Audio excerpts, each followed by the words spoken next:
La Bible révèle que la fin de toute chose est proche et que Dieu appelle tout homme à pouvoir se réjouir de la seconde venue de Jésus-Christ. L'objectif de cette présentation est de vous préparer à être du nombre de ceux qui gardent les commandements de Dieu et le témoignage, la foi de Jésus-Christ.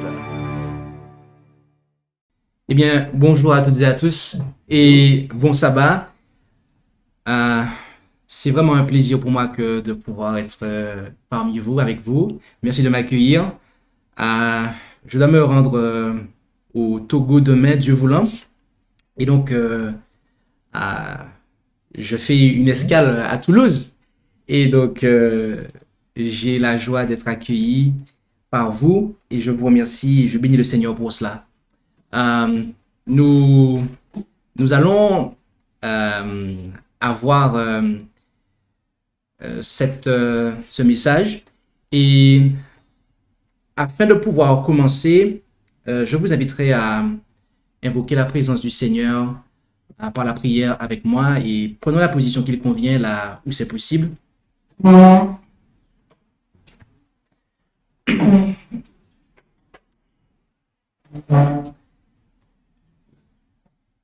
Notre Dieu, notre Père Céleste, merci pour ce privilège que tu nous accordes de pouvoir nous réunir autour de ta parole afin de pouvoir la lire, l'étudier et être le genre d'hommes et de femmes que tu veux que nous soyons, là où tu veux que nous soyons.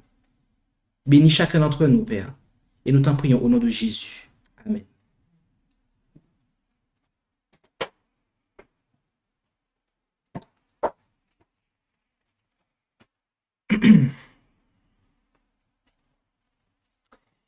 Eh bien, aujourd'hui, nous sommes le dernier sabbat du mois civil, et j'ai pour habitude le dernier sabbat de donner un message différent de ceux qui sont habituels les 3 ou 4 premiers sabbats. Et de manière assez intéressante, le chant-thème de notre série sur Daniel et l'Apocalypse est véritablement approprié pour ce que nous allons voir aujourd'hui.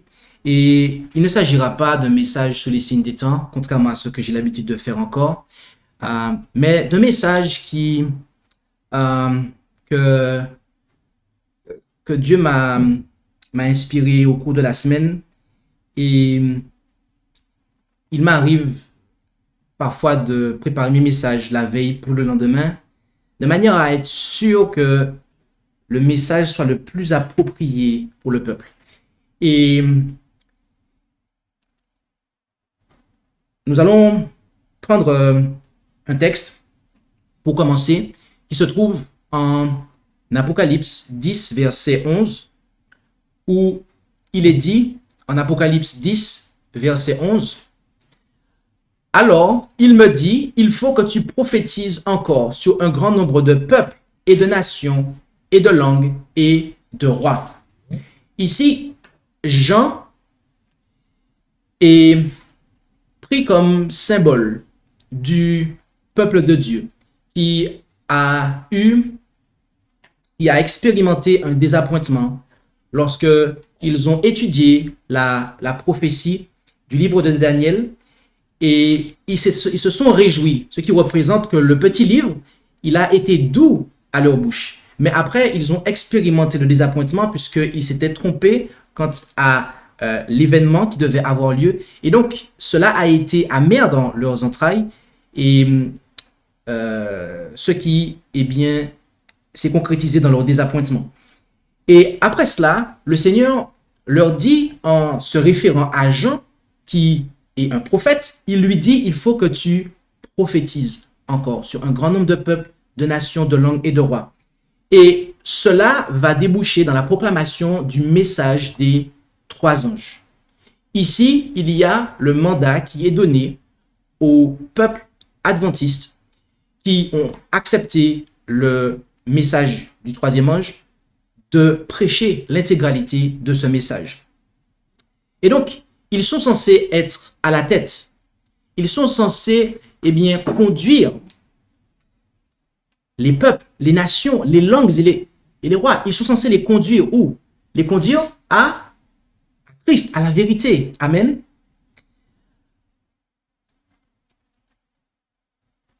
Récemment, j'étais en... Et je vous prie de m'excuser si je ne trouve pas les mots qu'il faut à certains moments dans ce message. Car c'est un message qui vraiment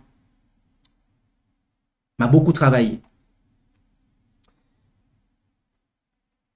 Récemment, j'étais en échange avec quelqu'un qui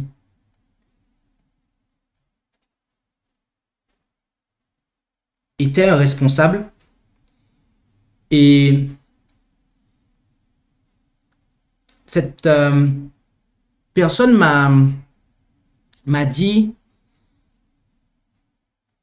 alors que cette personne était en tort, cette personne m'a dit que on ne respecte pas les responsables ici.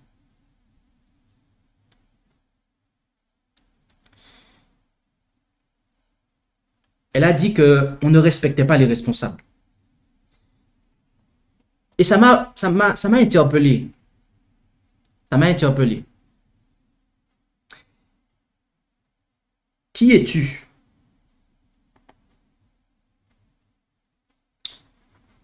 Toi qui écoutes ce message en ce matin. Tu es peut-être un pasteur. Tu es peut-être un ancien. Ou un responsable quelconque. Diacre, secrétaire, responsable de chant. Bref, un responsable quelconque. Tu es peut-être un père ou une mère de famille. Tu es peut-être un mari ou une épouse. Tu es peut-être un grand frère ou une grande sœur. Mais qui es-tu en ce matin?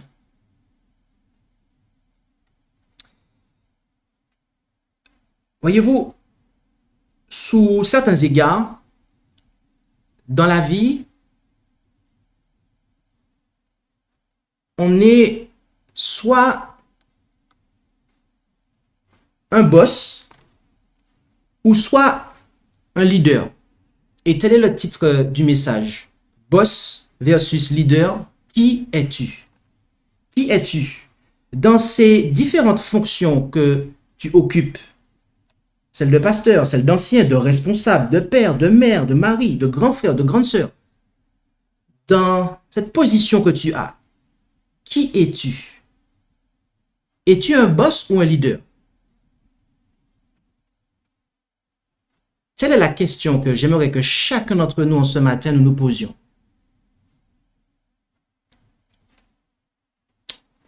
Nous allons parcourir plusieurs versets de la parole de Dieu de façon à pouvoir nous amener en réflexion à cet égard. Et je vous inviterai à commencer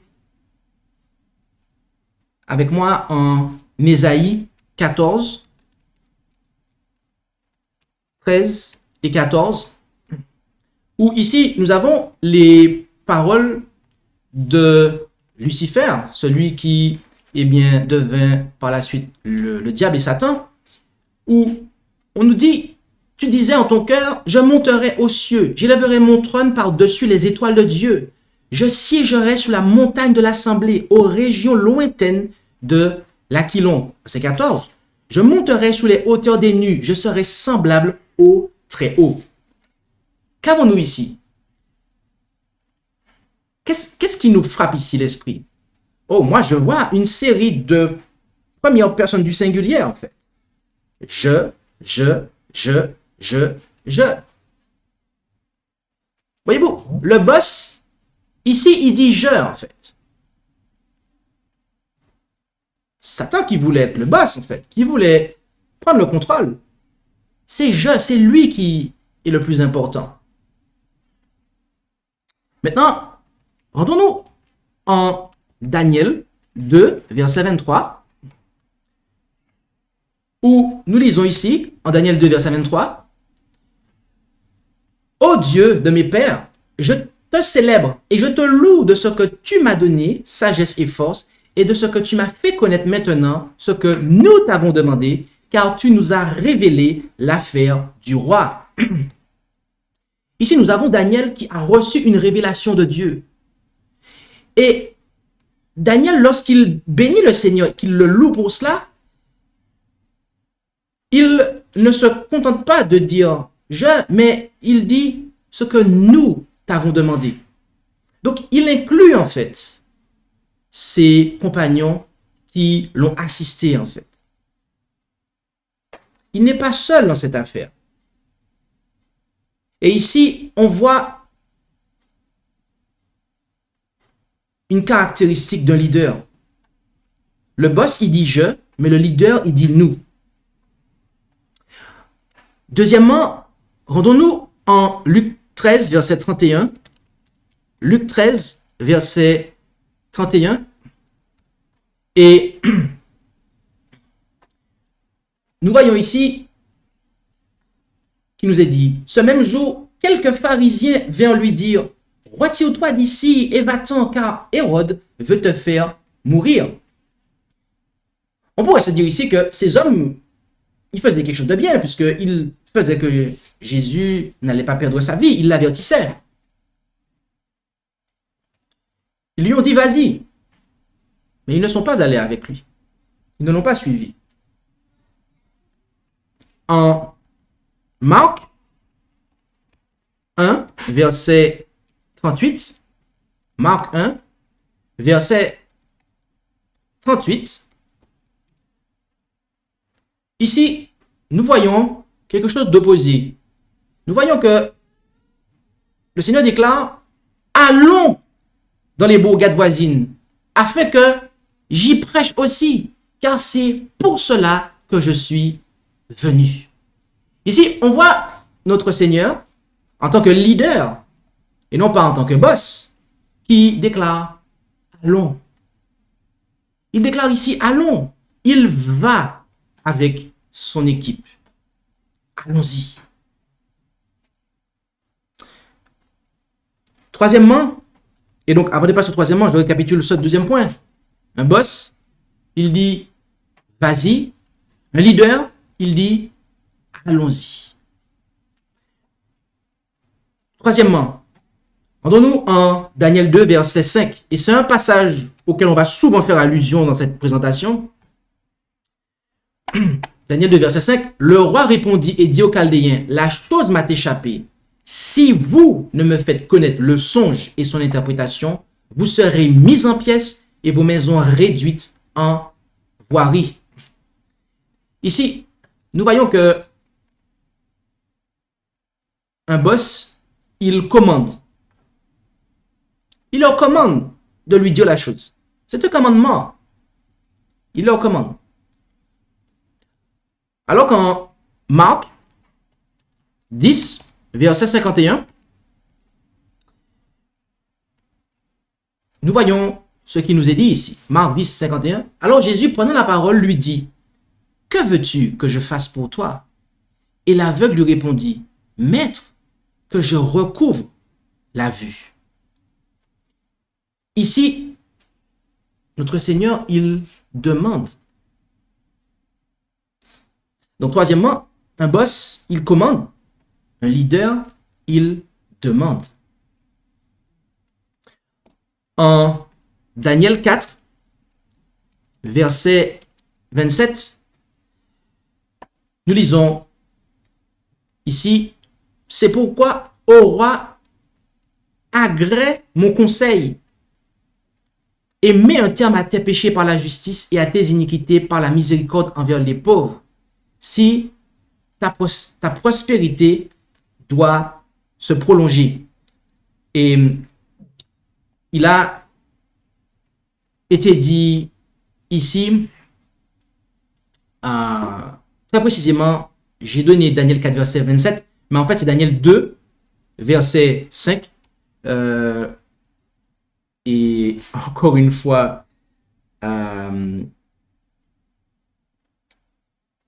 alors, donnez-moi juste un petit instant.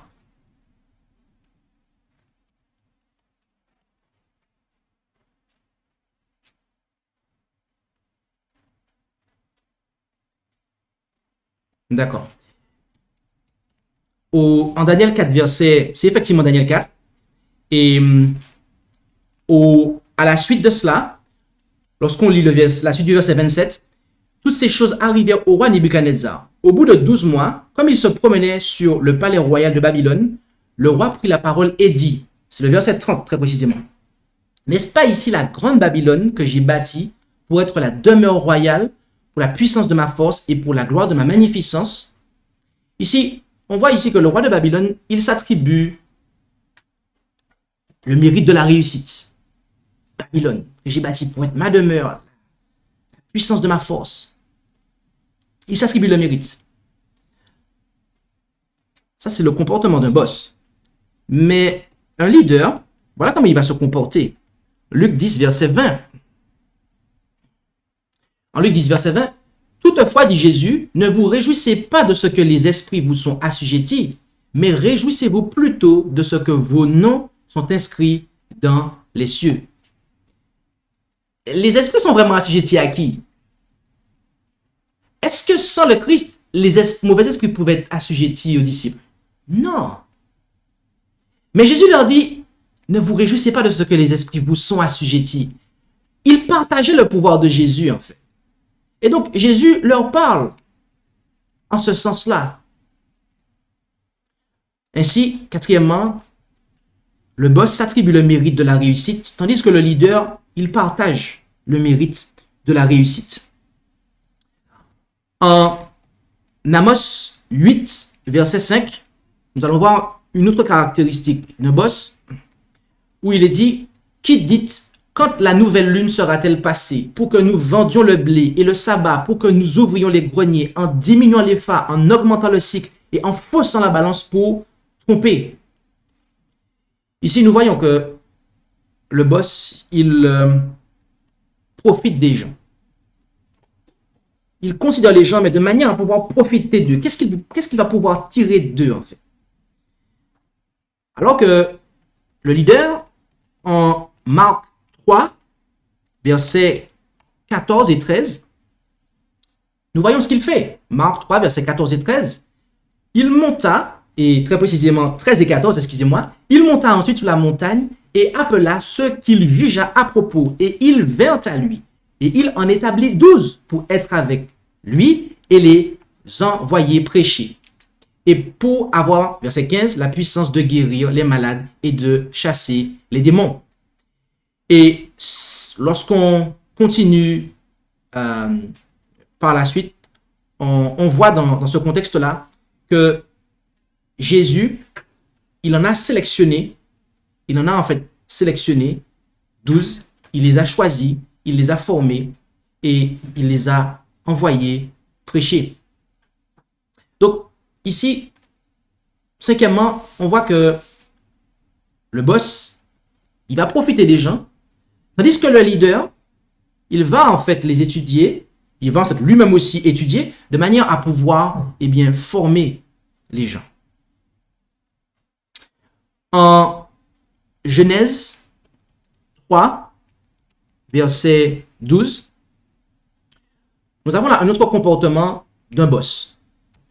En Genèse 3, verset 12, et Adam répondit, la femme que tu as mis auprès de moi m'a donné du fruit de l'arbre et j'en ai mangé.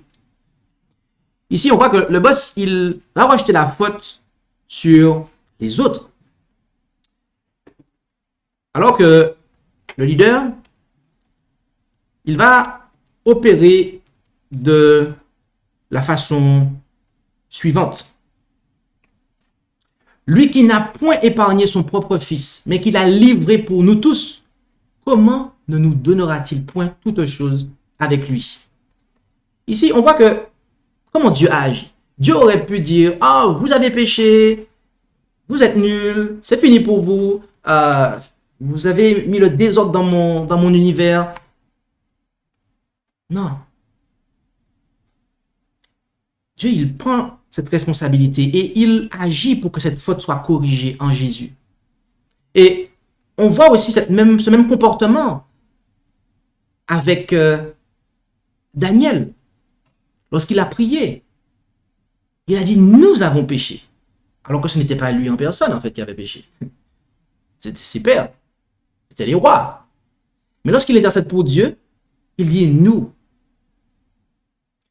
Donc, on voit que, sixièmement, un boss, il rejette la faute sur les autres, tandis qu'un leader, il prend la responsabilité et il corrige la faute. Septièmement, voilà un autre comportement de boss. En Jean 12, verset 24. Jean 12, verset 24. Ici, nous disons, en vérité, je vous le dis, si le grain de froment ne meurt après qu'on l'ait jeté dans la terre, il demeure seul. Mais s'il meurt, il porte beaucoup de fruits. Un grain, ou une graine, si vous préférez, elle a la vie en elle. Vous se dire, j'ai la vie en moi, je veux rester une graine, je veux conserver cette vie, en fait.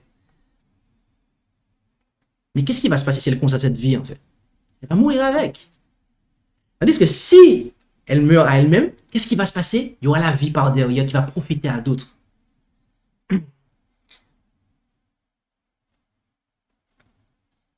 Un boss, il sait comment faire. Il a la connaissance, il a le savoir, il a les choses. Mais un leader, il va agir de la façon suivante. Déjà dans la deuxième partie du verset, c'est-à-dire que il va agir de façon à ce que d'autres puissent recevoir ce qu'il a à transmettre. Et en acte 9, verset 16, les paroles du Seigneur à Paul sont « Et je lui montrerai combien il doit souffrir pour mon nom. » Un leader, il montre comment faire. Il ne sait pas simplement comment faire. Il ne sait pas simplement faire. Mais il montre aussi comment faire. Le boss, il sait. Le leader, il sait et il montre comment faire. Le boss, il sait comment faire. Le leader, il sait comment faire et il montre comment faire.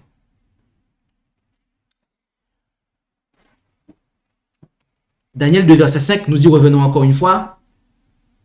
On a la menace de Nebuchadnezzar.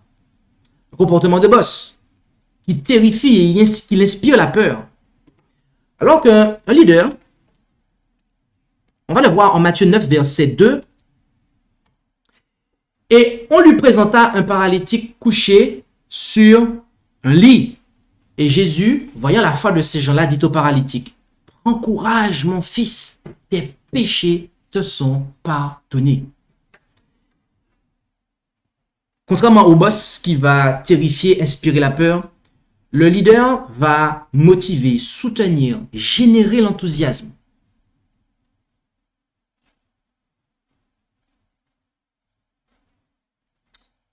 C'était le 8e point.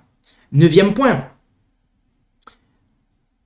Si on revient en Daniel 2, verset 5, eh bien, on voit que le leader, le boss plus précisément, il va s'appuyer sur son autorité pour faire avancer. Oui, je suis le roi. Donc, je te dis ça, ça, ça, ça. Je m'appuie sur mon autorité, sur ma fonction. Rappelez-vous, hein? Qui es-tu? Pasteur, ancien, responsable, père, mère, mari, grand frère, grande sœur? Est-ce que ça nous arrive de faire ça, en fait, de s'appuyer sur son autorité, sa position, pour faire les gens nous respecter, en fait? C'est moi le père ici. Ou c'est moi l'ancien ici. C'est moi le grand frère, c'est moi la grande sœur. Écoute-moi.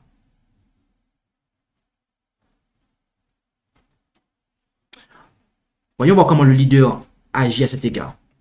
Jean 6, versets 67 et 68. Jésus dit donc aux 12, « Et vous, ne voulez-vous point aussi vous en aller? Simon-Pierre lui répondit, « Seigneur, à qui irions-nous? Tu as les paroles de la vie éternelle. » On voit ici que Jésus, en tant que leader, il n'était pas en train de chercher à contraindre. Il n'était pas en train de dire, « Je suis le Christ, vous devez m'écouter, ne les écoutez pas. Suivez-moi, parce que je suis le Christ. » Non. Le Seigneur, il s'appuyait sur la bonne volonté et aussi l'influence qu'il avait pour faire avancer. Un leader s'appuie sur la bonne volonté des autres et l'influence pour faire avancer. Et à cause de l'influence que Jésus-Christ avait, les disciples avaient envie de le suivre, en fait. Neuvièmement, donc, le boss s'appuie sur son autorité pour faire avancer. Tandis que le leader, il s'appuie sur la bonne volonté et il influence pour faire avancer les choses. Dixièmement, si on revient en Daniel 2, verset 5, on voit que le boss, il va diriger son subalterne. Il va le diriger. Tu dois faire ci, tu dois faire ça, ça, ça. Tu dois le faire. Il va diriger son subalterne. Le leader, lui, que va-t-il faire à cet égard? Matthieu 10, verset 5. Jésus envoya ces 12-là et il leur donna ses ordres en disant, « N'allez point vers les gentils et n'entrez dans aucune des villes des Samaritains. » Ici, on voit que Jésus, il a envoyé ses 12 en mission. Et qu'est-ce qu'il a fait? Est-ce qu'il est parti avec eux pour que sur place, il leur dit, alors tu fais ci, tu fais ça, tu fais ci? Non. Il leur a donné, il les a cadrés. Il les a encadrés. Il leur a donné des instructions de départ. Ils sont partis en mission, ils ont eu une expérience, et quand ils sont revenus, il a fait un bilan avec eux, et il leur a dit, bon, ok, là, c'était bon, là, c'était pas bon, etc., etc. Ils étaient cadrés. Ce n'étaient pas des marionnettes dont chacun de leurs gestes devait être contrôlé par Jésus, en fait. Dixièmement, donc, un boss, il dirige son subalterne, alors qu'un leader, lui, il encadre son subalterne. Onzièmement, le boss, il fait ce qu'on lit en Esther 3, verset 5. Et Aman vit que Mardochée ne s'inclinait ni ne se prosternait devant lui. Et il en fut rempli de colère. Bien évidemment, il y a l'idolâtrie que Mardochée exigeait de la part de... que Aman exigeait de la part de Mardochée. Mais mettant cela de côté et pour se focaliser sur le principe, on voit ici que ici on a affaire à quelqu'un qui a un comportement typique d'un boss, c'est-à-dire que il demande le respect. Il demande à ce qu'on le fasse. Tandis que le leader, voilà ce qui va se passer. 1 Timothée 4, verset 12. 1 Timothée 4, verset 12. Que personne ne méprise ta jeunesse, mais sois le modèle des fidèles par la parole, par la conduite, par la charité, par l'esprit, par la foi, par la pureté. Le leader, il va gagner le respect.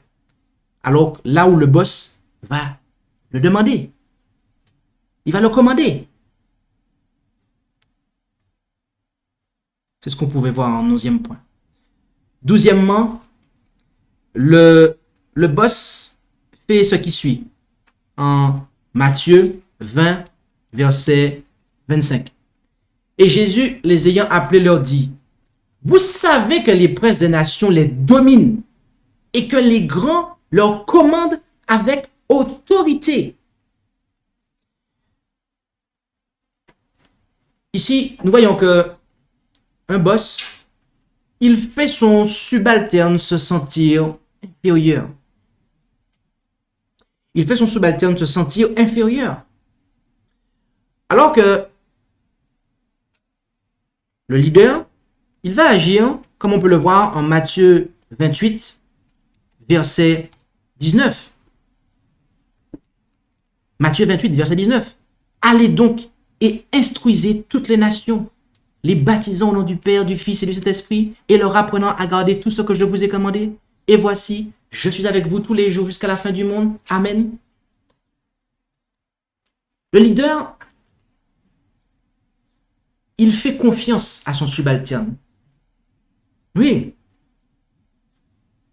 Le leader, il fait confiance à son subalterne. Alors que le boss, il va le faire se sentir inférieur. D'ailleurs, si on revient au texte suivant, on va voir le point 13. C'est que il est dit, les princes, des nations, les dominent et les grands leur commandent avec autorité. Et on peut voir, là encore, on pourrait donner encore d'autres exemples dans la Bible. Ici, ce que l'on peut tirer comme principe, c'est que le boss, il va avoir la même mise sur tout. Il va avoir la même mise sur tout. Il veut tout savoir. Il veut tout connaître dans l'affaire, dans l'entreprise, dans l'église, dans la maison, dans tel et tel point. Il veut avoir la même mise sur tout, en fait. Alors que le leader, qu'est-ce qu'il va faire? Jean 4, verset 2. Jean 4, verset 2. Toutefois, ce n'était pas Jésus lui-même qui baptisait, mais c'était ses disciples. En tant que leader, Jésus n'avait pas la même mise sur tout. Jésus ne baptisait pas tout le monde. Jésus n'allait pas prêcher pour tout le monde. Qu'est-ce que le leader Jésus faisait ici? Il déléguait. Là où le boss a la même mise sur tout, il fait tout. 13e, donc, le boss, il a la même mise sur tout, alors que le leader, il délègue. 14e, et avec un texte, on va faire les 2 points. Jacques 1, verset 19. Ainsi, mes frères bien-aimés, que tout homme soit prompt à écouter, lent à parler, lent à se mettre en colère. Le boss, il parlera plus qu'il n'écoute. Alors que le leader, il va écouter plus qu'il ne parle.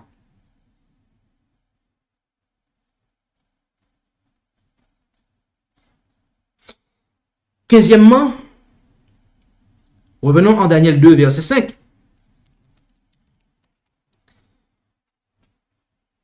Le boss va donner des ordres et attendre qu'on y obéisse.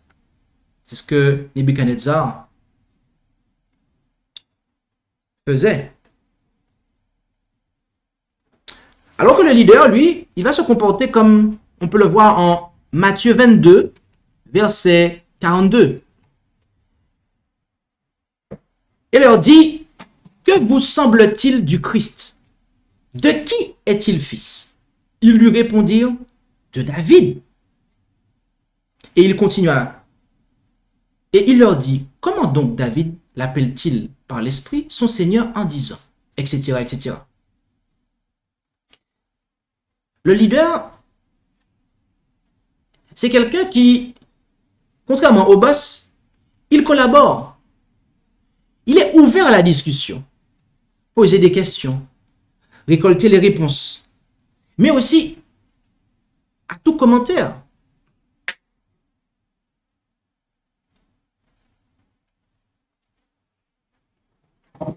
Seizièmement, rendons-nous en Jean 9,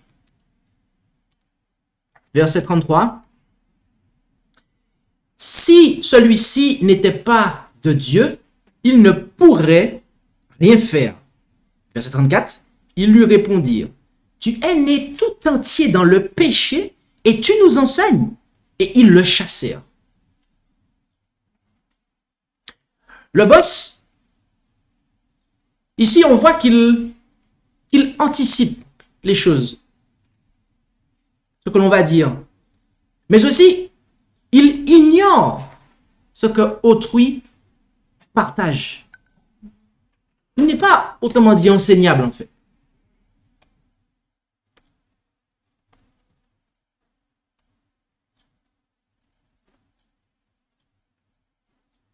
Alors que le leader, comme on l'a vu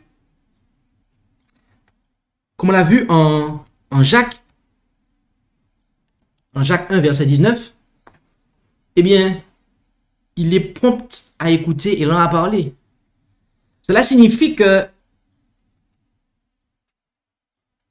bien qu'il puisse enseigner, bien qu'il puisse avoir des choses à dire, mais il est également prêt à apprendre d'autrui, bien qu'il puisse en savoir davantage que les autres.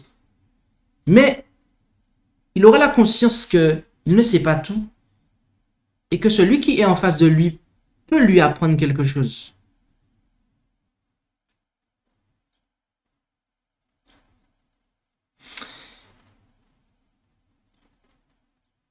Dix-septièmement, un boss choisit de faire ce qui suit. 2 Samuel 11, verset 1.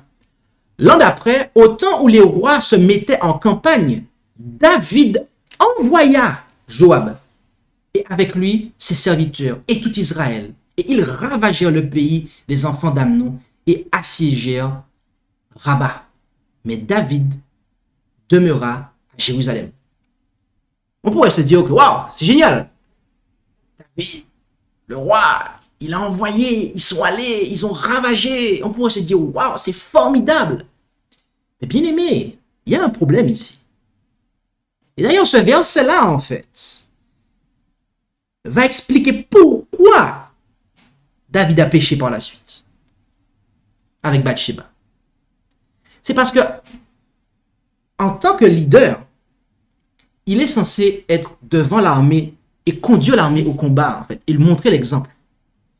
Mais là, il ne s'est pas comporté comme un leader, il s'est comporté comme un boss. Il est resté en coulisses et il a envoyé les gens faire la guerre. En fait. Et c'est là que l'ennemi l'a piégé, en fait. Et c'est là qu'il est tombé dans le péché. Autrement dit, un boss, il choisit de rester en coulisses et il va envoyer les gens devant faire le travail, en fait. Tandis que lui, il est tranquille. Il est tranquille. Mais le leader, lui, Matthieu 4, verset 19, et Jésus leur dit, suivez-moi et je vous ferai pécheurs d'hommes. C'est impressionnant la quantité de fois que Jésus dit, suis-moi, suivez-moi. Jésus, il parle, il s'exprime comme un leader.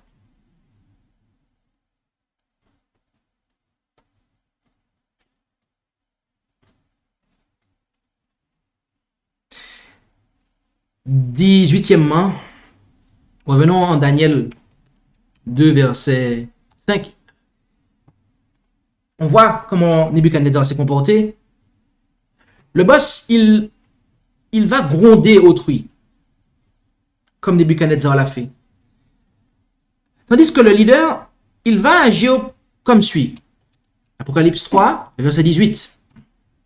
Je te conseille d'acheter de moi de l'or éprouvé par le feu pour devenir riche et des vêtements blancs pour être vêtu et que la honte de ta nudité ne paraisse point et un collier pour oindre tes yeux afin que tu vois. Un boss, il va gronder autrui. Alors que le leader, il va faire preuve de respect et émettre des critiques constructives et des conseils avisés.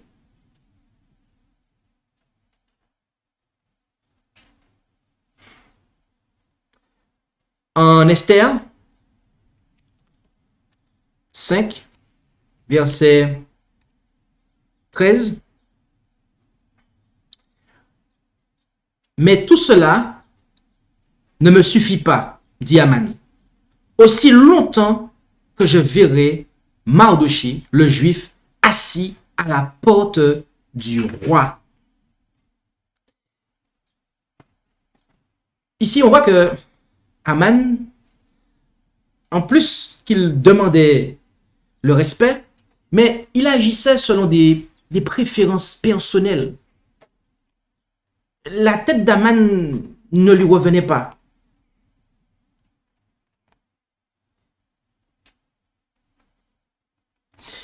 Le boss, lui, voilà comment il va agir. En Luc 16, verset 10, « Celui qui est fidèle dans les petites choses sera aussi fidèle dans les grandes. Et celui qui est injuste dans les petites choses sera aussi injuste dans les grandes. » Jésus, il ne traitait pas ses disciples, ses subalternes selon des préférences personnelles. Mais dans le royaume de Dieu, c'est selon nos capacités que des choses nous sont confiées. Dans le royaume de l'ennemi, c'est à la préférence. Je te préfère à autrui, donc tu auras ça. Tandis que dans le royaume de Dieu, tu as ça parce que tu peux le porter, en fait.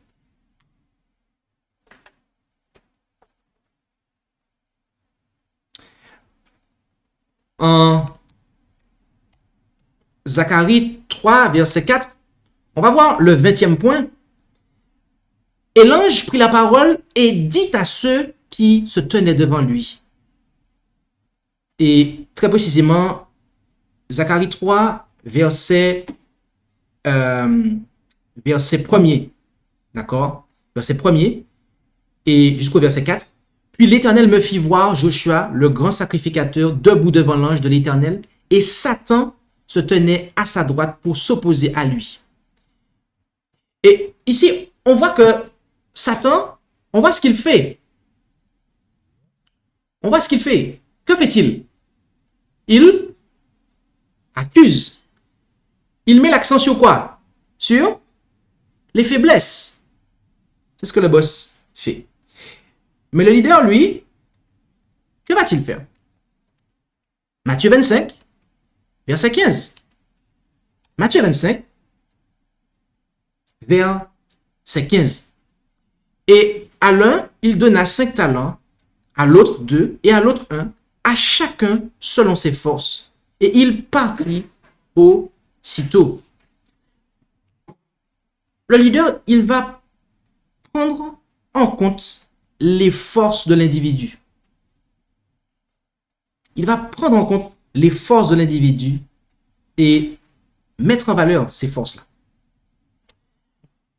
21e, le boss va agir comme on peut le voir en Matthieu 15, verset 14. Laissez-les. Ce sont des aveugles qui conduisent des aveugles. Que si un aveugle conduit un autre aveugle, ils tomberont tous deux dans la fosse. Ici, lorsque on a une vision qui est à court terme,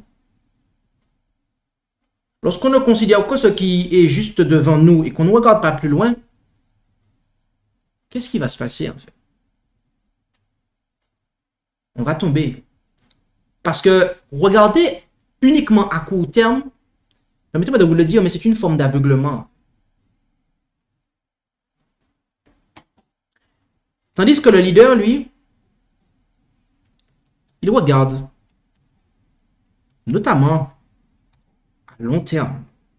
En Jean 13, verset 7, Jésus répondit et lui dit, « Tu ne sais maintenant ce que je fais, mais tu le sauras dans la suite. »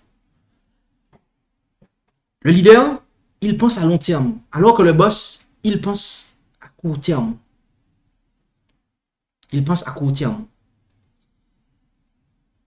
Et 22e et dernièrement, en Luc 14, verset 3 à 5, et Jésus, prenant la parole, dit aux docteurs de la loi et aux pharisiens, est-il permis de guérir le jour de sabbat? Et il demeurait dans le silence. Alors, prenant le malade, il le guérit et le renvoya. Puis il leur dit, qui de vous, si son âne ou son bœuf tombe dans un puits, ne l'en retire aussitôt le jour de sabbat? Ces hommes ici, ils étaient prêts à s'occuper de leurs animaux le jour du sabbat, prendre soin de s'ils tombaient dans un trou. Mais par contre, les hommes qui souffraient, en fait, il n'y avait pas, c'était pas important.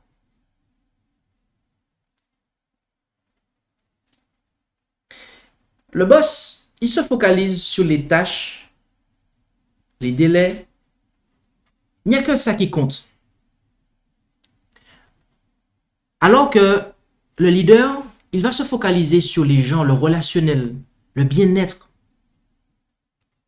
Et ça va faire toute la différence.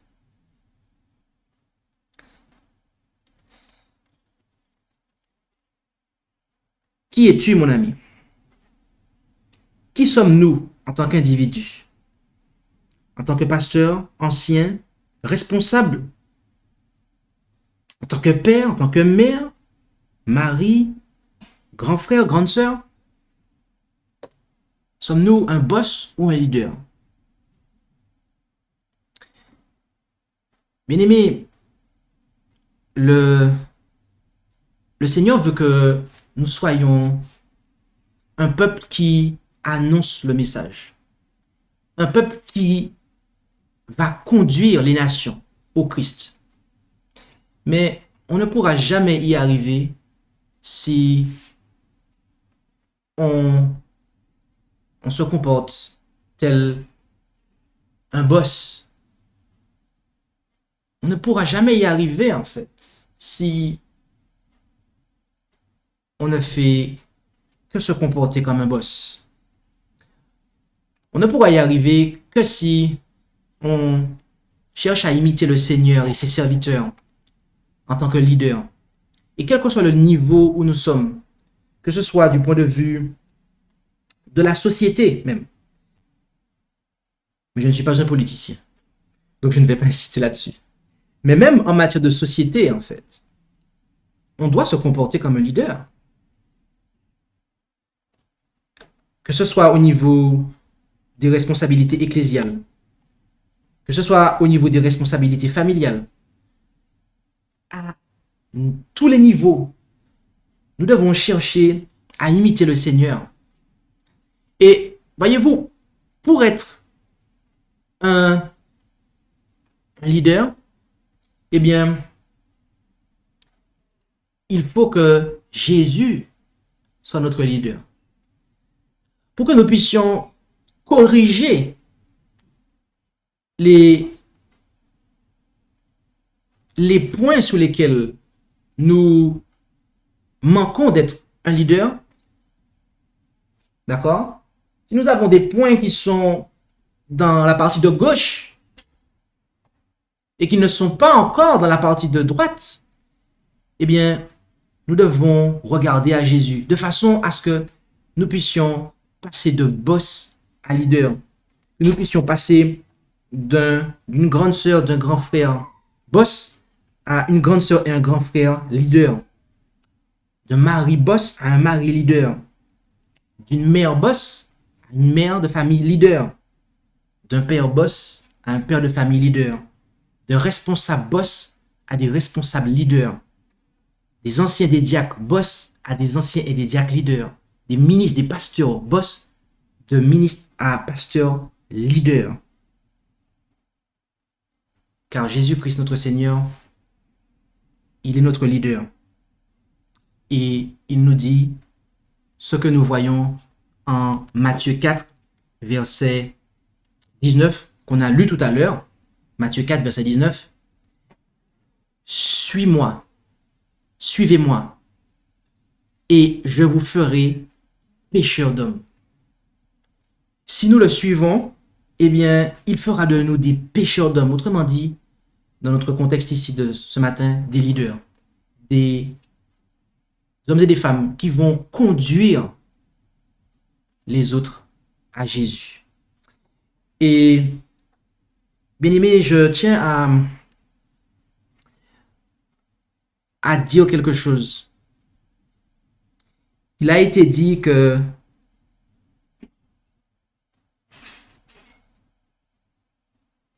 nous n'avons pas de respect pour les responsables. Cette accusation a été portée.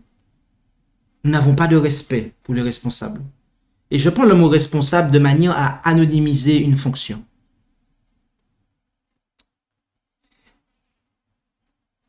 La vérité, c'est que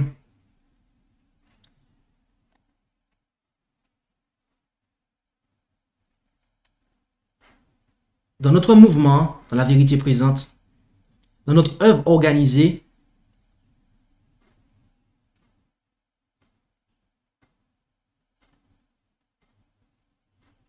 nous avons du respect pour les leaders. Parce que Dieu nous demande de nous soumettre à l'autorité. Mais lorsque il y a des personnes qui viennent et qui se comportent purement comme des boss et que cela ne suit pas derrière le comportement, les gens ne suivent pas en fait leur leadership de boss, à ce moment-là, je dois dire que effectivement, il y a eu problème et qu'ils se sont trompés en fait. Nous avons du respect pour les leaders et nous devons avoir du respect pour les leaders. Mais il ne faut... En ce qui s'agit des boss, aucun d'entre nous ne doit s'attendre en fait à être respecté s'il se comporte comme un boss. Donc, qu'est-ce qui se passe? Qu'est-ce que cet individu-là aurait dû se dire? C'est se remettre en question lui-même en fait. C'est se remettre en question soi-même. Et c'est ça, bien aimé, en fait. C'est ça. Et c'est pour ça que je vous ai dit que ce message-là m'a beaucoup travaillé. Parce que j'ai vécu une situation qui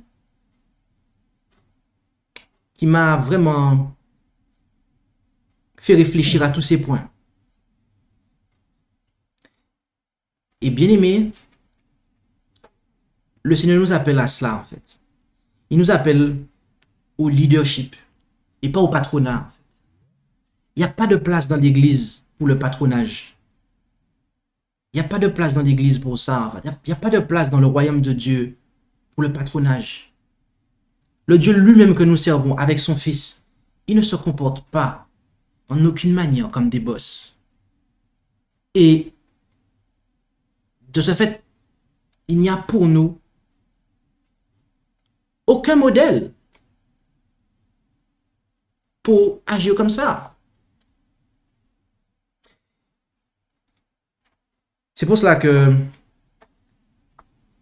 le Seigneur nous invite à ce que nous puissions vraiment avoir cette remise en question, chacun d'entre nous, moi le premier, car c'est ce que nous voulons. C'est ce que nous voulons, n'est-ce pas? Ah, je me permets de dire, c'est ce que nous voulons. Parce que je ne pense pas que vous souhaiteriez être dans une église où vous avez au-dessus de vous un boss. Parce que moi-même, je ne le veux pas, en fait. Et c'est pour ça que je dois prendre une position, en fait, par rapport à tous ces comportements, en fait. Et je dois les répudier totalement, en fait. Déjà ici, en fait. Ils doivent être tous répudiés, en fait. Parce que c'est inadmissible. Et voyez-vous, je tiens à dire quelque chose, c'est que si jamais nous avons des comportements de boss, peut-être que nous cochons pas toutes les cases du tableau de gauche, mais juste certaines. Par la grâce de Dieu, nous pouvons en fait, à force de contempler Jésus, eh bien, passer de gauche vers la droite.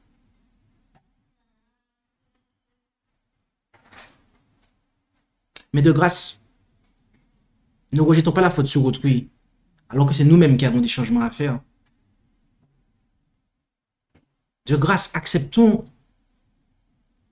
qu'il y a des choses qui n'ont pas été comme elles auraient dû être et cherchons à opérer les changements qui doivent être opérés de façon à vraiment manifester la gloire de Dieu.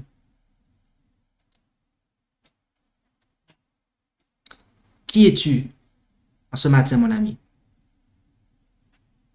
Je n'attends pas de réponse de ta part. Tu connais les combats que tu as à mener pour passer de boss à leader. Mais je vais poser une question et je vais demander de le manifester en levant la main ou en mettant Amen dans le chat. Est-ce que vous, hommes et femmes, dans la fonction que vous occupez, là où est-ce que vous êtes, là où Dieu vous a placé, dans votre foyer, dans votre église, est-ce que vous voulez être des leaders? Levez la main. Mettez Amen dans le chat. Est-ce que vous voulez être des leaders? Au nom de Jésus, je vous invite à prier. Prions ensemble.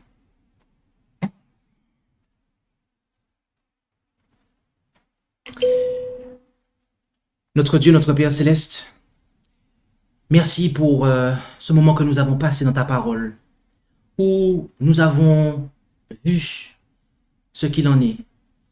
Nous avons vu l'exemple que ton Fils, notre Seigneur Jésus, nous a donné. Un exemple de leader. Et ses serviteurs aussi. Ils nous ont montré cet exemple. Et Père Céleste, nous reconnaissons que c'est ce que tu attends de nous. Et que il se peut que à certains endroits, nous manquions de pouvoir être des leaders. Mais que nous agissons plutôt comme des boss, ce qui n'est pas convenable pour nous.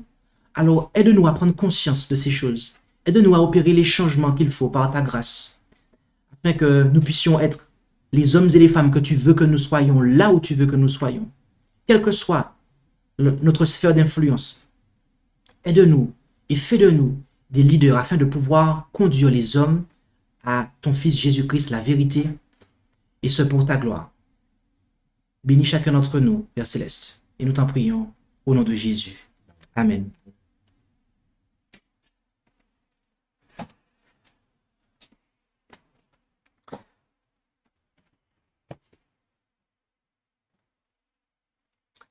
Eh bien,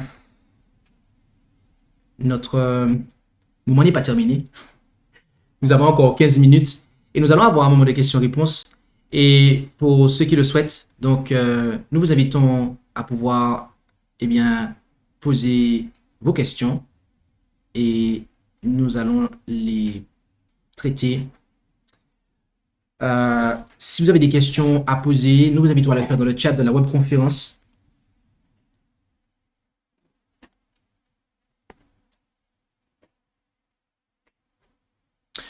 Ceux qui sont avec moi, si vous avez des questions, n'hésitez pas à me le faire savoir. Et si c'est possible, de les noter dans le chat, puisqu'il y a une modération qui modère les questions.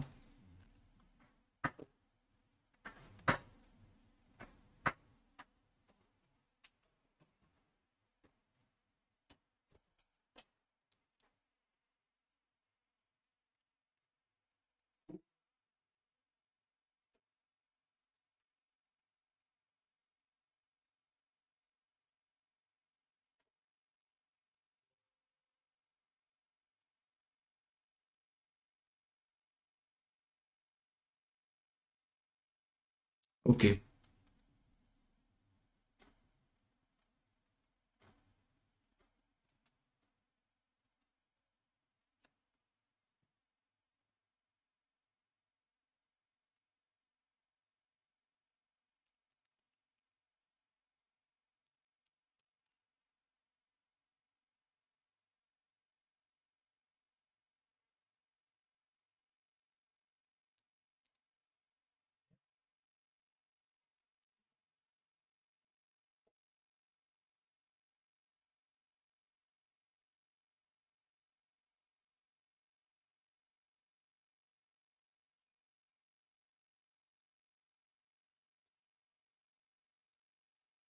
On va attendre qu'il y ait des questions qui arrivent. Et vous pouvez parler, il n'y a pas de souci.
Alors, si vous avez des questions par rapport à ce message, euh, n'hésitez pas à pouvoir les poser.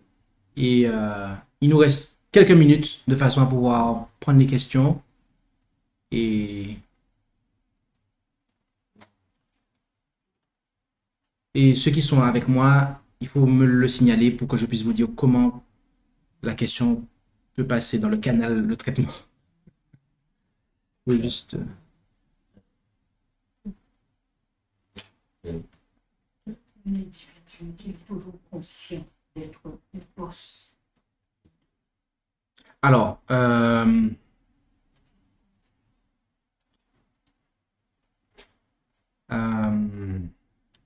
est-ce que c'est possible de taper sa question dans le... Ok, pour la modération, ok. Je suis soumis à un fonctionnement, désolé. Et voilà, il faut que ça passe par la modération. Donc,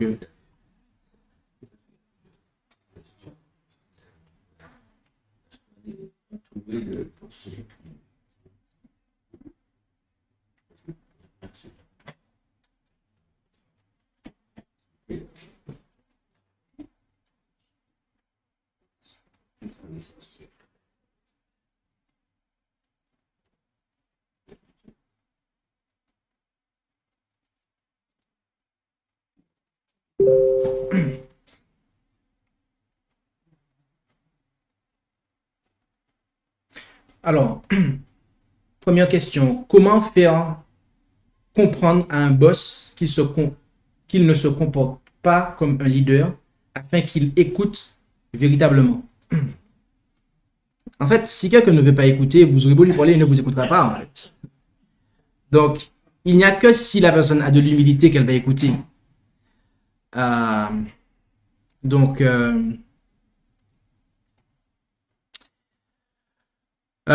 Dieu, il a, je pense que c'est Dieu lui-même qui se charge de ça. Littéralement, je pense que c'est lui qui prend ça en main. Nebuchadnezzar se comportait purement comme un boss, en fait. Et Dieu avait beau lui envoyer des gens pour lui parler, mais il ne comprenait pas. En fait. Et non pas qu'il ne comprenait pas, mais je pense qu'il ne voulait pas. En fait. Et du coup, Dieu l'a humilié pendant 7 ans. Et après ça, il a compris. En fait. Je pense que il y a parfois besoin d'une, je dirais, une humiliation divine. Pas humaine, mais divine. Pour que la personne qui se comporte comme un boss et qui ne s'en rend même pas compte et qui n'en a pas conscience puisse en prendre conscience en fait.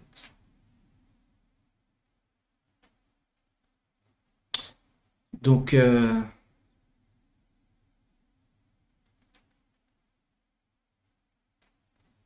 sais pas si ça a pu aider la personne qui a posé la question. C'était ta question? Ah ok.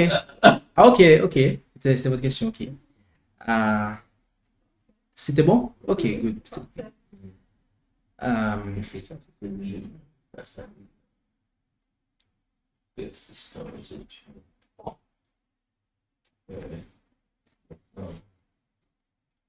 En attendant qu'il y ait...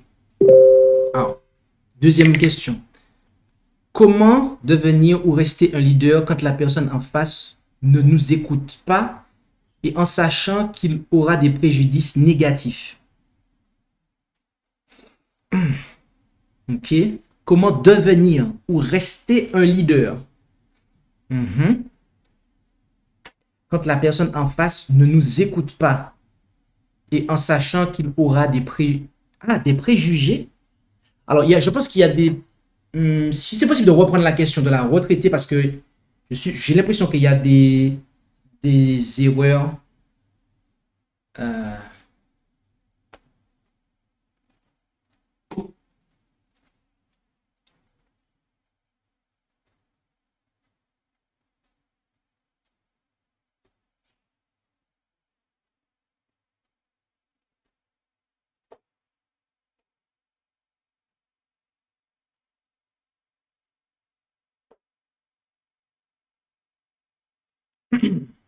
Ok. Donc, comment devenir ou rester un leader quand la personne en face ne nous écoute pas et en sachant qu'il aura des préjudices négatifs? Il n'y a qu'à prendre l'exemple de Jésus, en fait. Jésus, c'est le leader par excellence. Et que ce soit dans l'Ancien Testament, que ce soit dans le Nouveau Testament, il l'a enseigné. Il y en a qui ont voulu écouter, d'autres n'ont pas voulu écouter. Qu'est-ce qui s'est passé, en fait? Ils ont payé les conséquences de leur comportement, en fait. Donc, déjà s'assurer que la personne nous comprend. Parce que des fois, on peut dire quelque chose à quelqu'un, mais en fait, la personne n'a pas compris ce qu'on a voulu lui dire, en fait. Et on pense qu'on lui a dit quelque chose, alors que la personne n'a rien compris. Ça, c'est déjà un premier point. Et une fois qu'on s'est assuré que la personne a compris, à ce moment-là, lorsqu'on voit que quelqu'un est décidé à faire à sa tête, aussi triste que ça puisse paraître, il faut laisser la personne faire à sa tête. Et je vous dis que c'est vraiment triste, en fait. On a vraiment envie parfois de prendre la personne, de l'attacher, de l'empêcher de faire un truc qui n'est pas bon. Et c'est là qu'on va commettre des erreurs, en fait. C'est là qu'on va commettre des erreurs. Il ne faut jamais faire ça. Quand quelqu'un qui a décidé de faire quelque chose qui n'est pas bon, il faut laisser la personne aller où est-ce qu'elle veut, en fait. Et puis...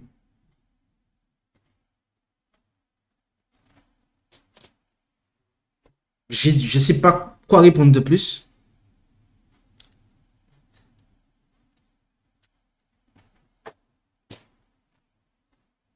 Au passage, je tiens à dire quelque chose, en espérant que ça a pu répondre à la deuxième question qui a été posée.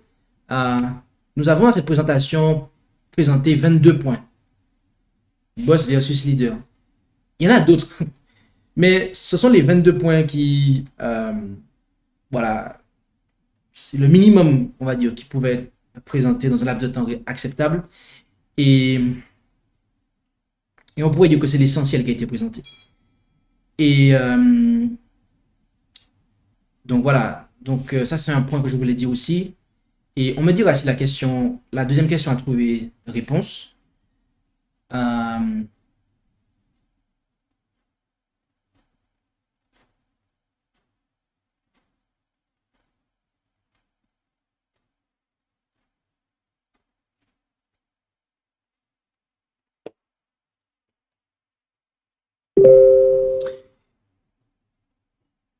Et si cette personne ne fait pas sa tâche, ça veut dire qu'on doit prendre sa place pour le faire. Ok. C'est la suite. Ok. Alors, alors, c'est compliqué. Là, on rentre dans des aspects qui sont compliqués. Après le cas de Nebuchadnezzar, Nebuchadnezzar, Dieu lui a réservé un traitement spécial. Et une fois qu'il a compris la leçon, il est revenu à sa fonction, en fait. Bon. Maintenant, comment cela va se passer dans d'autres cas? Est-ce que dans tous les cas, ça va être ça? il faut voir, mais ça va dépendre du cas d'où est-ce qu'on parle, comment ça se passe, si c'est dans un cadre ecclésial, si c'est un cadre familial. Euh, En fait, lorsque on a des privilèges, il y a aussi des devoirs qui vont avec. Donc, on ne peut pas, en fait, réclamer des privilèges et ne pas remplir ses devoirs. Donc, dans le cadre familial, lorsqu'il y a des gens qui euh, réclament des privilèges et qui ne font pas leurs devoirs, il faut leur dire, oui, mais tu réclames des privilèges, mais tu ne fais pas tes devoirs, en fait. Il y a un problème. Et la personne est censée se remettre en question, en fait. Si elle ne veut pas se remettre en question, si elle ne veut pas changer, à ce moment-là, pourquoi continuer à donner des privilèges à quelqu'un qui n'accomplit pas ses devoirs, en fait? Donc, il y a plusieurs façons de pouvoir traiter les choses. Je ne prétends pas apporter la réponse à toutes les circonstances. Donc, de grâce, euh, comprenez que il y a des contextes et des situations qui sont différentes et qu'il va falloir, euh, on va dire, prendre en considération le contexte en particulier. Mais voilà la réponse que je pouvais apporter. Et voilà. On m'a dit que la personne a eu réponse à sa question, gloire à Dieu. Troisième question. Dans l'église, si je comprends bien, il ne devrait y avoir aucun boss. Seul Dieu est le boss. Est-ce exact? Merci pour la question. En fait, dans l'église, il ne devrait y avoir aucun boss parce que Dieu lui-même, en fait, il ne se comporte pas comme un boss. Dieu c'est un leader, en fait. Et il l'a montré en Jésus. Il est un leader, en fait. Donc, c'est pour ça que nous n'avons pas de président, nous avons un modérateur dans notre organisation. Voilà, c'est le comportement de boss, c'est étranger au royaume de Dieu. La notion qui s'y rattache, elle est étrangère au royaume de Dieu. Alors, bien évidemment, dans un certain sens, Dieu, le Père, il est au-dessus de tout. Et dans ce sens-là, on pourrait dire, oui, c'est lui le boss. Mais le problème, c'est que, bien qu'il est au-dessus de tout de manière hiérarchique, mais dans son comportement, ce n'est pas ce qui transparaît, en fait. Ce n'est pas ce qui transparaît. Il n'est pas écrasant sur nous, en fait. Et ça, le problème, en fait. C'est que quand on occupe une fonction, et en fait, on fait peser sa fonction sur les gens, et les gens le ressentent. Ils ressentent qu'on est le boss, en fait. Je sens qu'il est le boss. Ah ouais, il a quand même mal. Ah, j'ai mal. Ah ouais. Il est au-dessus de moi, j'ai mal, en fait. Dieu, c'est pas ça. Dieu, il est au-dessus de nous, mais on n'est pas écrasé, en fait, par sa fonction qu'il occupe de Dieu. Parce qu'il faut comprendre que Dieu, c'est une fonction, au passage. Donc, il ne nous écrase pas par sa fonction, en fait. Et donc, nous, c'est pareil. Donc,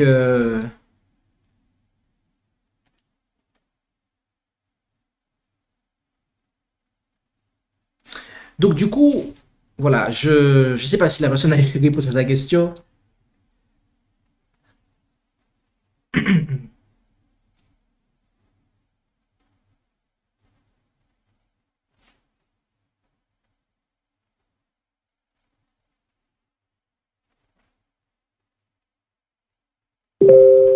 Ok. Wow, quatrième question, ok. Si je comprends bien, je dois me comporter en leader pour parler de la vérité présente aux autres. Absolument. Absolument. Absolument. Si tu comprends bien, et quand je dis tu, je parle à tout le monde, tu dois te comporter en leader avec ton petit frère ou ta petite sœur. Tu dois te comporter en leader, toi, mère de famille, avec tes enfants. Tu dois te comporter en leader, toi, père de famille, avec ta femme et tes enfants. Tu dois te comporter en leader, toi, époux, avec ton épouse. Dans l'église, c'est pareil. Dans la société, c'est pareil. À tous les niveaux de la vie, dans toutes mes relations avec les autres, je dois me comporter en leader, en fait. Et ça fera toute la différence. Ça fera toute la différence. Et dans les petites choses, se comporter en leader dans les petites choses, ça va nous préparer à nous comporter en leader dans les grandes choses.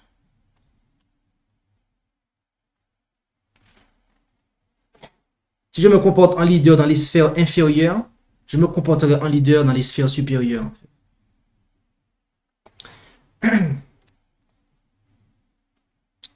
Et donc, voilà. C'est quelque chose qui est important, chers frères et sœurs. Et la personne a eu réponse à sa question. Cinquième question. Comment faire face à la vulnérabilité de certains moments, ignorance ou incompétence face à son équipe en tant que leader?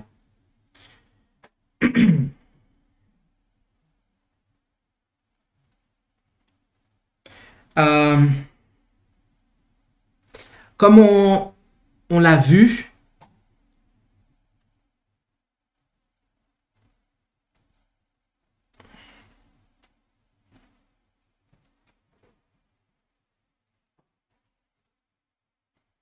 ok. Comment faire face à la vulnérabilité de certains moments en tant que leader? Donc, le certain moment, c'est ignorance ou incompétence face à son équipe. Euh, vous savez, je vais vous faire une confession.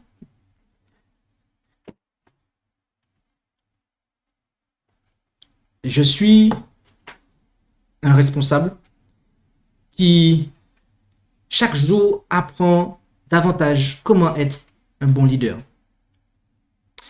Et ce que j'ai appris de mon expérience, c'est que lorsque son équipe se trouve dans une situation d'ignorance ou d'incompétence, il faut prendre le temps en fait de les former.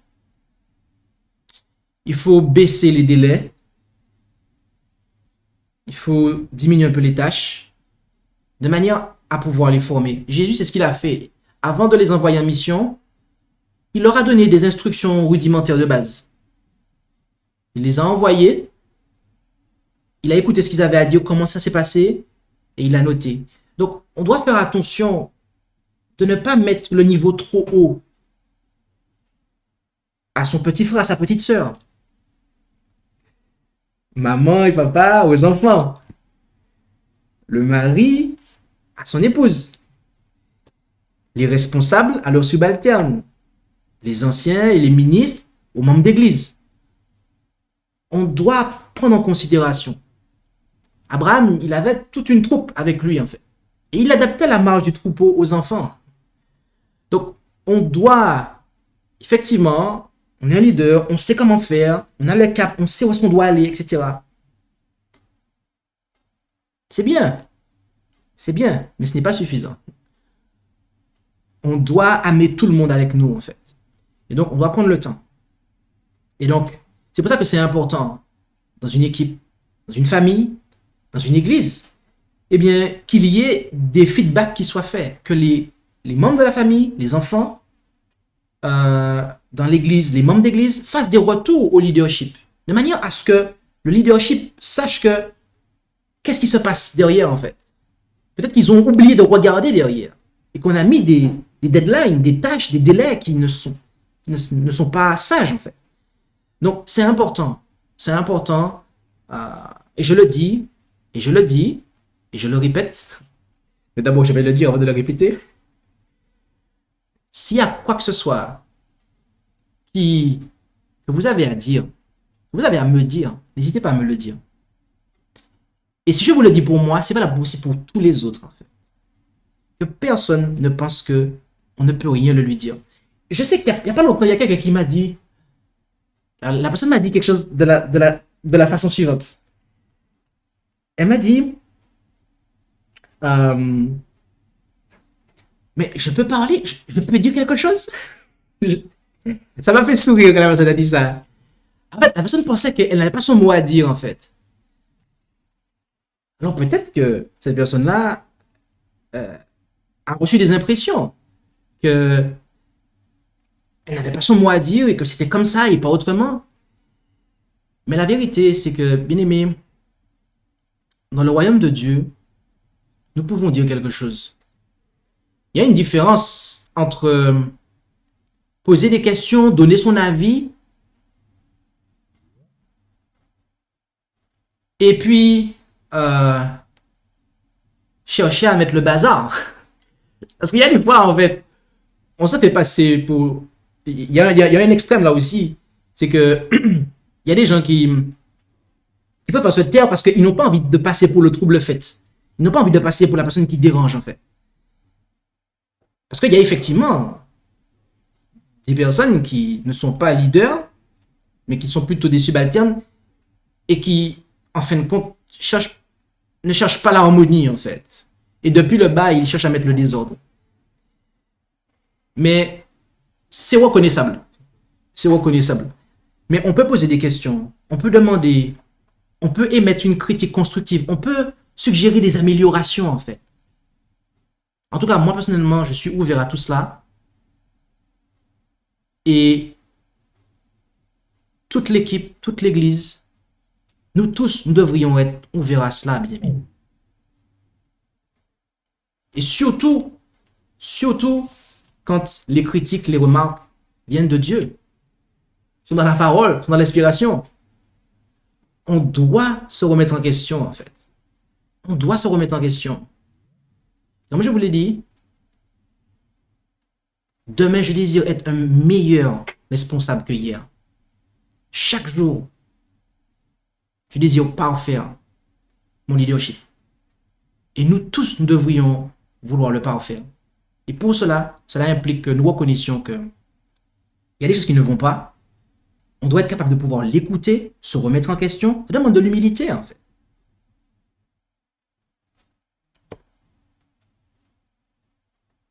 Mais il y a quelque chose derrière ça, en fait. C'est que Dieu est glorifié, en fait. Lorsqu'on agit ainsi, Dieu est glorifié.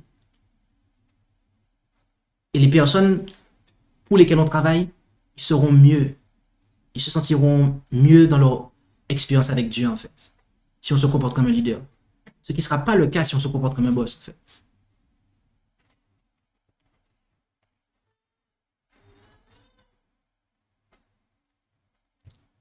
Je le précise encore une fois. Il ne devrait pas y avoir de place pour des boss dans l'œuvre de Dieu. En fait. Si ces personnes-là ne veulent pas se corriger, en fait, et qu'elles refusent, mais qu'elles préfèrent s'abriter en disant non, on ne respecte pas les responsables ici, en fait, je n'ai rien à faire là. Oh oui, effectivement, elle n'a rien à faire là. Elle n'a pas sa place, puisque il n'y a pas de boss dans le royaume de Dieu. Hein.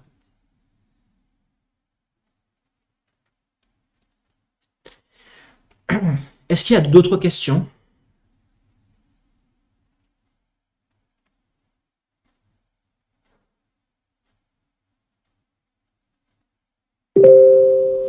Apparemment, on me dit qu'il y a d'autres questions, donc on va les attendre.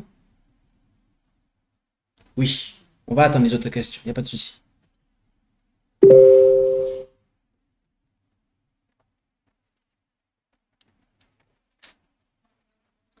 Alors, sixième, comment faire le leader devrait concilier ses propres incompétences et ignorance minimalité face à son équipe? Alors, est-ce que c'est possible de rectifier la question parce que j'ai du mal à la comprendre. Il y a un mot qui, je pense, est mal conjugué ou...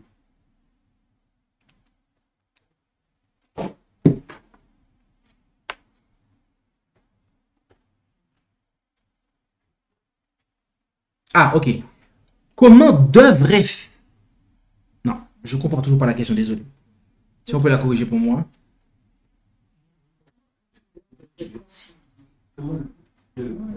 Ah. Ok, ok. Comment le leader devrait... Mais moi, j'ai un mot qui... Parce que moi, j'ai quelque chose de spécial, mais je sais...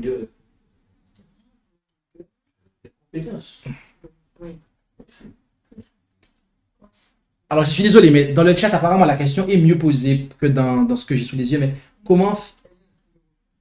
Non, il y a un problème, parce que là, ça a encore changé.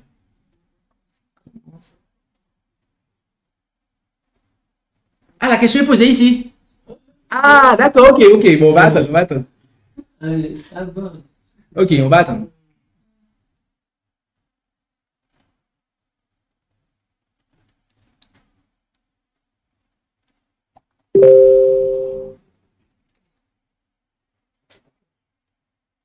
Alors, j'attends que la question soit mieux reformulée et c'est de mon côté.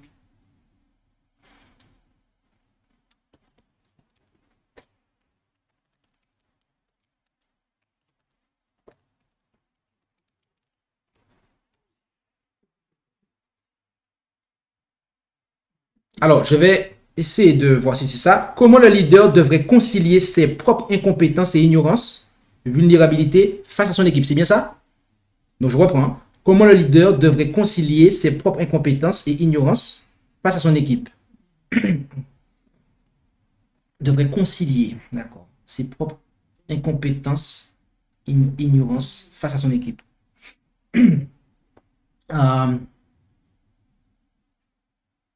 C'est une grosse question.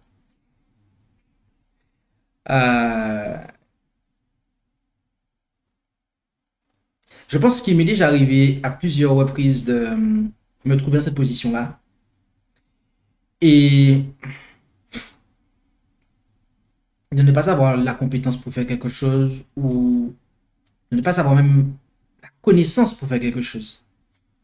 Mais ce qu'il faut comprendre, c'est que un leader, il est leader jusqu'au bout. C'est-à-dire que ce que tu ne sais pas faire, tu vas apprendre à le faire. Ce que tu ne sais pas, tu vas l'apprendre. Et donc, il faut bien comprendre une chose, c'est que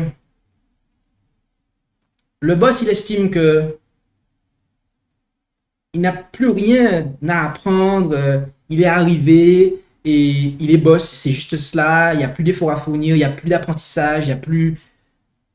Alors qu'en fait, un leader, il est en constante formation. Parce qu'un leader, c'est quelqu'un qui va former les autres. Et pour former les autres, il faut d'abord savoir le faire toi-même, en fait. Donc, ça nécessite aussi des temps de formation, des temps de mise en retraite, de manière à pouvoir se former, de manière à pouvoir ensuite mieux former les autres. Et donc, c'est cela, en fait. Moi, quand je dois apprendre des choses, je sais qu'on a besoin de telle chose, mais je vais d'abord apprendre à le faire. Et après, je vais le montrer aux autres comment on le fait, en fait. Donc, c'est pour ça que, même dans le monde, en fait, il y a des moments où les cadres, eux aussi, ils sont formés. Ils délaissent leurs responsabilités le temps d'une journée ou d'une semaine. Ils ont une formation.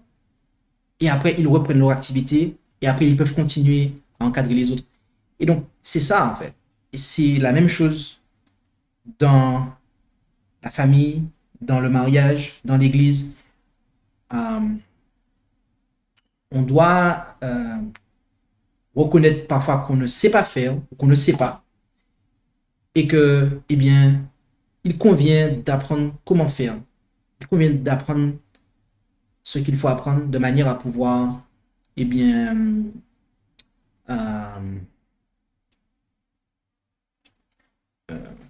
être à l'aise, en fait, avec son équipe.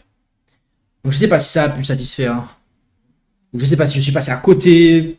Parce que des fois, quand la question est générale, on peut ne pas voir l'aspect en question. C'est pour ça que je demande toujours, est-ce que la personne a eu réponse à sa question? Parce que les questions sont parfois générales.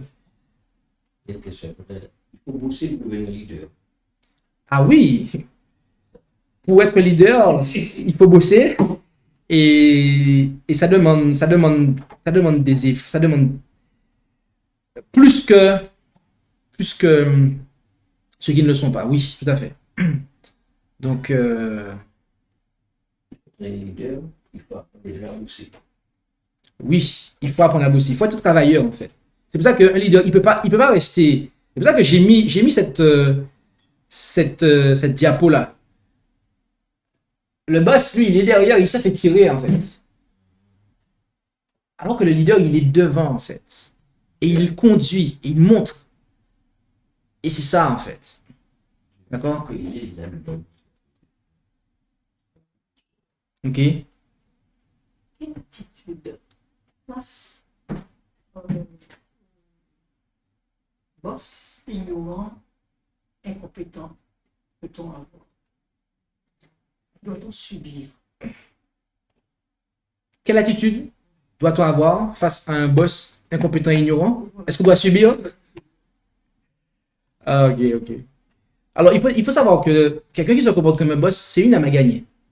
Donc, il a besoin déjà de comprendre que il y a un problème. D'accord? Moi, je me rappelle que j'étais en stage euh, et j'étais en stage. C'est un stage qui s'est transformé en emploi après. Et il y a plus de, il y a plus de 13 ans de cela. Et le patron, euh, il était très dur. Mais quand je vous dis qu'il était dur, vous pouvez pas vous imaginer à quel point. En fait. Et je peux le comparer à une tornade en fait. C'était vraiment quelque chose de terrible en fait. Et,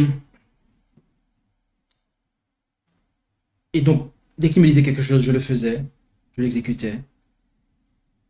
Et, et en fait, il me posait des questions. Je lui répondais. Et moi, je faisais mon travail. En fait. Je faisais ce qu'il me disait de faire et compagnie, etc. Et je calculais pas son comportement. Je ne sais pas comment, mais Dieu me permettait de faire abstraction de son comportement. Et, et je pense que ça le dérangeait, en fait. Je pense que ça le dérangeait parce que la secrétaire, à chaque fois qu'il la piquait, elle réagissait et ça partait en chamaillerie et tout. C'était vraiment des gros clashs. Et moi, en fait, j'absorbais, pour ainsi dire, ça coulait sur mon épaule, mais c'était vraiment, enfin. Et au final de compte, un jour, il m'a posé la question, mais t'es croyant, t'es... Et je lui ai parlé, en fait. Il m'a dit, ah, ok, d'accord, ok. Et à un moment, vous allez pas y croire, mais au final de compte, on est devenus des amis, en fait. On est devenus des amis. Et ce patron-là, en fait, la vérité, c'est il avait même... euh, alors, c'est compliqué à expliquer, mais je vais essayer de faire simple. On est devenus des amis. Après ça, nos échanges ont dépassé le cap de la simple relation professionnelle, en fait. Il me parlait de sa vie, de ses problèmes, et je l'aidais, en fait. Et il a même, suite à notre relation, suivi une campagne d'évangélisation, en fait. Donc, il faut comprendre que il y a des gens, ils agissent comme des boss, c'est parce qu'ils savent pas faire, ils savent pas mieux faire, en fait. Ils savent pas mieux faire. Et donc, il faut les aider, en fait. Ce patron-là, il avait volé mon oncle. Il ne lui a pas, il ne lui avait, il ne lui avait pas fait verser son salaire. Et, euh, et donc, et mon oncle était chrétien. Et quand il a appris ça, il était content de savoir que ce monsieur-là était chrétien. Bien évidemment, aussi, après, il espérait avoir son salaire. Mais la vérité, c'est que on était content de voir que, voilà, il était réceptif à l'évangile. Donc, il faut comprendre que quelqu'un qui a des comportements de boss, il a besoin, c'est une âme à gagner, il a besoin, en fait. Il y a des choses qu'il a besoin de désapprendre pour réapprendre. Et que ce soit dans le monde, que ce soit dans l'église, dans la famille, si on a des comportements de boss, ok, ici, là, eh bien, d'ailleurs, au passage, je tiens à préciser que ça, c'est la bonne diapo. Hein. Si vous avez une capture d'écran à faire, c'est celle-là, parce que j'ai corrigé les fautes qu'il y avait tout à l'heure. Eh bien, si vous avez des comportements, quelqu'un qui a des comportements qui sont rouges dans le négatif, eh bien, en fait, elle a besoin, elle agit comme ça parce qu'elle ne sait pas mieux faire. Donc, il faut l'aider. Maintenant, il y en a aussi qui agissent comme ça parce que c'est un choix aussi. On leur a peut-être montré qu'ils ne veulent pas changer. À ce moment-là, c'est autre chose. Si on a choisi, parce que Lucifer, Satan, c'est ce qui s'est passé. Il a choisi de se comporter comme un boss. Avant, il était un leader, mais il est passé de leader à boss, en fait.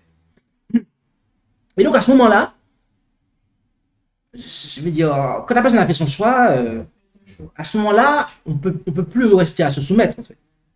Maintenant, si la personne, c'est pas un choix qu'elle a fait, mais il y a des corrections à apporter, eh bien, il faut le lui dire. Et il faut le lui dire.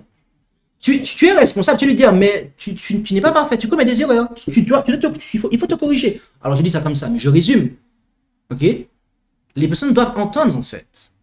Ce n'est pas parce qu'on est leader, pasteur, ancien, père ou maman, ou qu'on on n'est pas corrigible, en fait. Donc, on doit pouvoir le dire aux gens, en fait.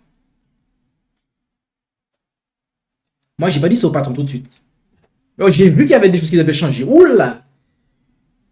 Mais c'est par la suite.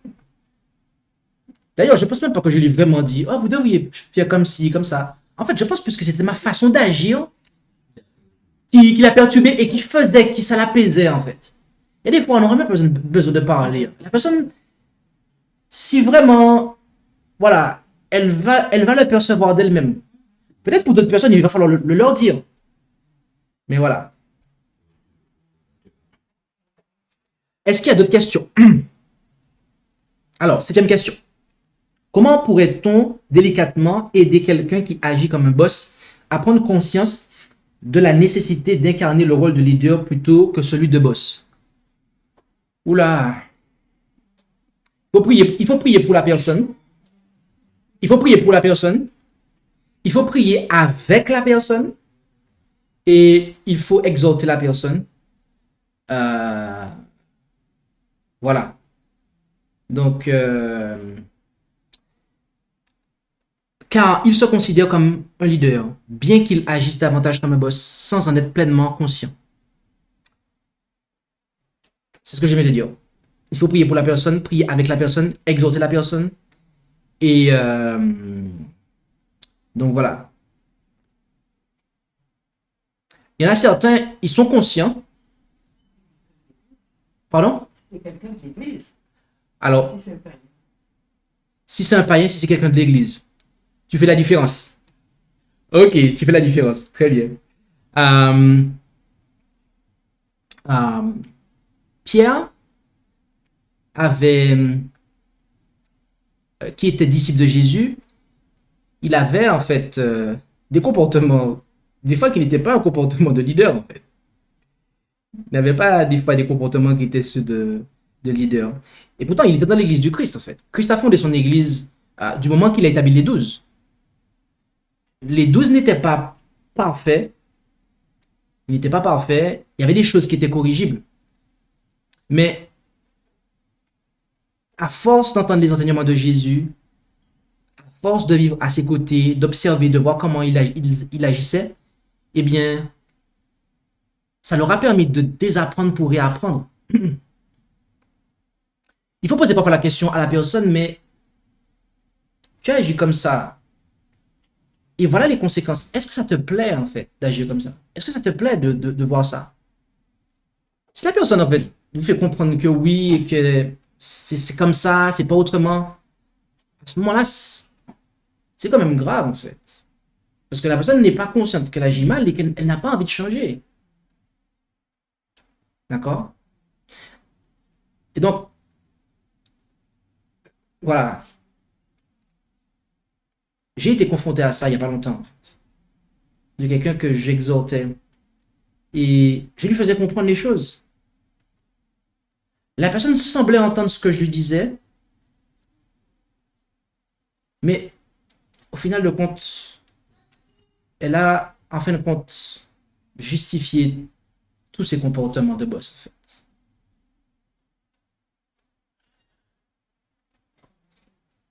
Et, voyez-vous, je sais, je connais, je sais, je connais. Et à chaque fois, c'était ça. Je sais, je connais, je sais, je connais, je connais. Et elle veut toujours donner des leçons aux autres, en fait. Mais vous ne pouvez jamais lui apprendre quoi que ce soit. Ça, c'est problématique. C'est problématique. Il y a des cas qui sont remédiables et d'autres cas qui sont... Dieu sait. En tout cas, faisons le travail et acceptons. C'est pour ça que nous-mêmes, on doit accepter de se remettre en question, d'écouter les remarques, les critiques. Moi, je fais même l'effort d'écouter les critiques des personnes qui me détestent. Et les gens qui me détestent. Et ils m'ont dit des paroles très très méchantes, très très dures, très très... Et j'ai fait même l'effort de découper en fait ce qu'on me dit en fait.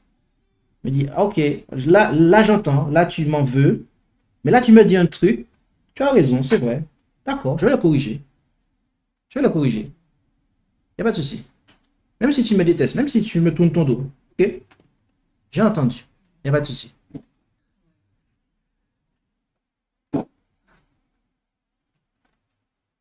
Ah, est-ce qu'il y a d'autres questions?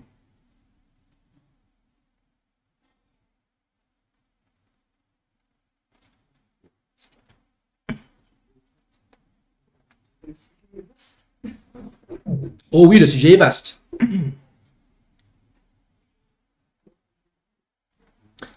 On me dira s'il n'y a plus de questions.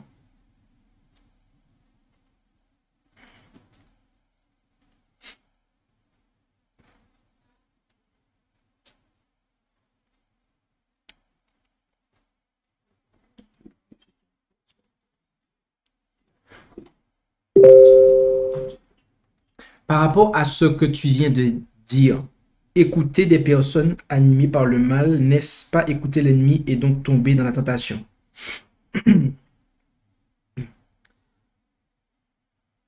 Lorsque Satan vient vous dire que vous êtes un pécheur, vous avez commis tel péché, telle chose, qu'est-ce que vous devez faire? Vous devez dire, oui, c'est vrai, j'ai péché, mais Jésus, par son sang, m'a lavé. Si vous dites, non, je n'ai pas péché, non, non, non, je t'écoute pas, non, non, non, non, qu'est-ce qui va se passer en fait? Il y a un problème. Donc, il faut accepter en fait le reproche. Oui, j'ai péché, oui, j'ai mal agi, mais Jésus veut toujours de moi en fait. C'est pas fini pour moi en fait. Ok? Donc, c'est dans ce sens-là que je parlais. D'accord? Il y a des personnes parfois, ils viennent devant vous et ils sont des petits instruments du mal en fait. Et ils font sur vous. Et ils se font l'écho de la voix de Satan en fait. Et vous pouvez entendre Satan au travers de leur bouche en fait. Moi, quand je les écoute et qu'ils me reprochent des choses, je dis, ça c'est vrai, effectivement. Et par la grâce de Dieu, je vais corriger ça, tu vois. Toi, tu m'as tourné ton dos, il n'y a pas de problème. Tu es parti, tu as tourné ton dos, tu m'as pas gardé, ok. Mais ça, tu vois, par la grâce de Dieu, je vais le corriger. Ok, il n'y a pas de problème. Et moi, je suis encore debout, en fait. Eux, ils sont partis. Moi, je suis encore debout. Moi, je me suis amélioré. Et eux, ils continuent à faire le travail de Satan, en fait. À vous voir comme ça. Alors que vous avez appris une leçon, en fait. Et par la grâce de Dieu, vous allez travailler sur ça, en fait. Voilà la clarification. Alors, on me précise, dans le cas où ce que la personne dit est totalement faux. Alors, si c'est faux, il n'y a pas lieu d'écouter. On est d'accord. Moi, je parle dans le cas où, lorsque les personnes viennent vous piquer sur vos faiblesses ou des défauts que vous pourriez avoir, à ce moment-là, si c'est vrai, vous le reconnaissez. Mais par la grâce de Dieu, vous allez vous améliorer. Ok? Maintenant, si c'est faux en fait. Lorsqu'il y a des gens qui disent des choses qui sont fausses, moi, je ne peux pas dire amen à ça. En fait. Ce qui est faux est faux et ça restera faux en fait. Et la personne va devoir gérer son faux témoignage. Je ne vais pas l'accepter. Ok?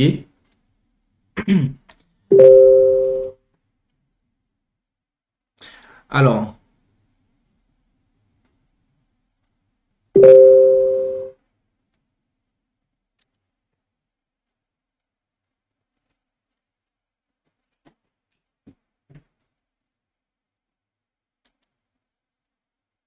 Alors, on va attendre. Pendant ce temps, je vais encore corriger des erreurs. Parce qu'on me fait des retours. J'ai des personnes qui me font des retours sur des erreurs sur ma diapo. Donc, je vais corriger. Et je vais et enlever.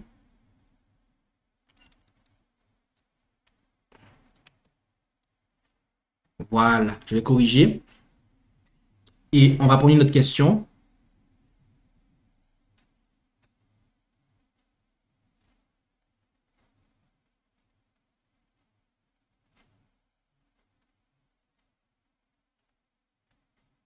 Je vais demander à la personne si c'est bon. Et après, je vais le republier. Ça, ceux qui veulent faire la capture d'écran.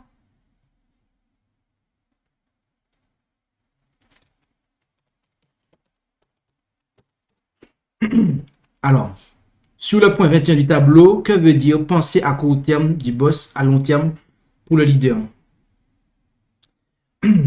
En fait, comment expliquer ça?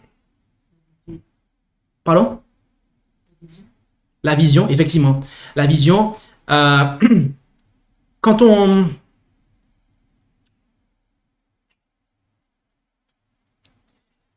Lorsque... On va prendre le cas de Satan. Satan et de toutes les personnes qui l'ont suivi, les hommes mauvais, ils ne se rendent pas compte qu'au final de compte, ça va être tragique pour eux. Ils n'ont pas en fait la vision de l'éternité, du monde à venir. Un leader, notamment un leader spirituel, il pense au bien-être des gens ici-bas, mais aussi à venir. Et donc, dans le monde à venir, dans le royaume de Dieu. Et donc, forcément, ça va venir impacter le court terme. Si on voit de loin, quand on regarde, quand on conduit en fait, moi quand je conduis et que je suis à 130 km/h sur l'autoroute, moi je ne regarde pas devant mon capot en fait. Sinon, je ne peux pas négocier le virage. Moi, je regarde au loin en fait. Et mon regard est au loin et la voiture est conduite avec une vision au loin. D'accord? Donc, on doit savoir où est-ce qu'on va. Quand on est un leader et qu'on doit faire des plans d'évangélisation ou différents plans, on doit voir après. Qu'est-ce qu'il y a après? Qu'est-ce qui vient après? De façon à préparer en fait. Voilà.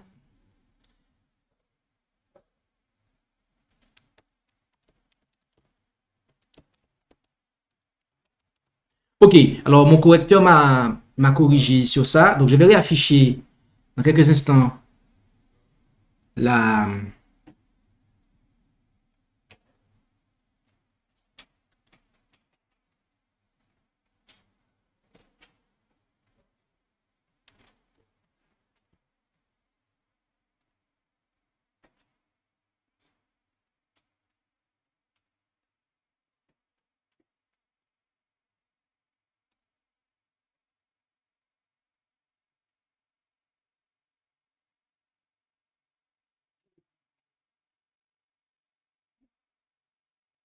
Alors, dans quelques instants, en attendant qu'il y ait d'éventuelles d'autres questions, je vais réafficher la slide de boss versus leader et ce dépourvu de toute erreur de référence et d'orthographe.